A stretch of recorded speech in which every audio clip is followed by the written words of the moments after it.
ay masarap at makulay na pichi-pichi nga po ang ating alutuin ngayon mga kaprensi for today's vlog. At kung makulay nga po ang ating buhay sa sinabawang gulay, abay makulay naman po ang ating araw sa ating agawing pichi-pichi. Ay binunot na po ba yan naman natin mga kaprensi yung ilang pirasong tanim nating puno ng balinghoy? Ay ari nga po ay 8 buwan na simula nung ating tinanim ay parang akaunti pa rin po talaga ang kanyang laman. At dini nga po sa tinaniman ko ay parang hindi nga po maganda dining magtanim ng balinghoy. At yung binunot nga po nating katawan ng balinghoy ay atanim nga po natin uli. Pero sa kabila naman po natin atanim at parang nga pong hindi dining makamagandang magtanim ng balinghoy. At gana rin nga lang po kaunti yung napanguha nating balinghoy ay pero pwede na nga po itong lutuing pichi-pichi. Ay gana rin nga po ang inatinda namin ng mga kaibigan ko dati sa school. At yung kapatid nga po ng kaibigan ko ay nagatrabaho sa school kaya po ay siya ang nagadala ng aming mga panindang pichi-pichi. Ay ang nakakatuwa nga po mga kaprensi at kahit ilang pirasong pichi-pichi ang magawa namin abay talaga naman ay ubos. Ay sa totoo lang ang mga kaprensi ay napakadali po talagang gumawa ng pichi-pichi. Siguro nga ni po ay makamasarap kaming gumawa ng pichi-pichi ay wala nga ni pong natitira. Ay bali nga po mga kaprensi ay 2 malaking gatas na ibap yung ating nilagay dyan at saka po ay 1/4 na asukal. At kung natatabangan pa nga po kayo ay pwede naman kayong magdagdag ng asukal. Bali nga po hinati natin yan sa 3 para nga po ay maging 3 ang kanyang kulay. Ay optional nga po ang paglalagay natin ng kulay dyan mga kaprensi, pwede naman pong wala. Ay violet nga po ang nilagay nating kulay dahil nga po yan ang meron tayo at saka po ay kulay dilaw. Ay yung iba nga po pag nagaluto ng ganito ay nagalagay pa ng lihiya ay naku wag na po kayong maglagay at pag naman po ito'y naluto ay malambot na. Tsaka po ay wag na rin kayong nagapahid dyan ng mantika sa ating takaan dahil nga po yan ay pag naluto ay makamadali lang yan tanggalin. Ay sa totoo lang nga ni po mga kaprensi ay napakadali lang talagang gumawa ng pichi-pichi. Ay alam nyo po baga kung saan talaga ako nahihirapan pag nagawa ng pichi-pichi,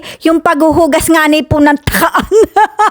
Ay talaga naman pong mapapamura ka dahil nga po ay sa liliit niyan tapos ay napakadami pa. At dahil nga po mabilis lang yang maluto ay mga 25 minutes nga lang po natin yang in-steam. At ganyan nga lang po mga kaprensi yan kadaling tanggalin sa kanyang lagayan. Kaya nga ni po ay kahit hindi mo na yan pahira ng mantika. At noong nagabinta nga po kami sa school nito ay kung gaano kadami nga po yung aming nagawa ay talaga namang gayon din kadami yung aming takaan yan nga pong pinagtanggalan. Ay isipin naman po ninyo mga kaprensi pagod na pagod ka ng maggudgud ng balinghoy. Tapos pag nakaluto ka na ng pichi-pichi ay maghahugas ka naman ng sandamakmak na napakaliliit na takaan. Ay makamaigi pa nga po sa akin ay maghugas ako ng makamalalaking kaldero. Ay kaysa nga po yung ganari kaliliit na takaan. At ang dami mo na nga pong nahugasan ay parang hindi pa rin natapos-tapos.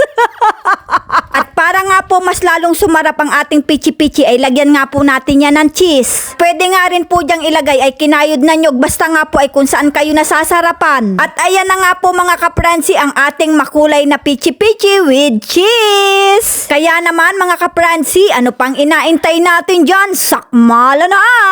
Ay hindi nga laangani po masyado makakain ng inay dahil nga po ay nadikit sa kanyang pustiso. At kahit nga po hindi na rin natin pinigaan yung ating kinadkad na balinghoy ay talaga naman pong hindi siya mapait. At dahil nga din po hindi natin tinipid yan sa gatas ay talaga naman pong malinamnam. Hanggang sa susunod na video mga kaprensi, maraming salamat!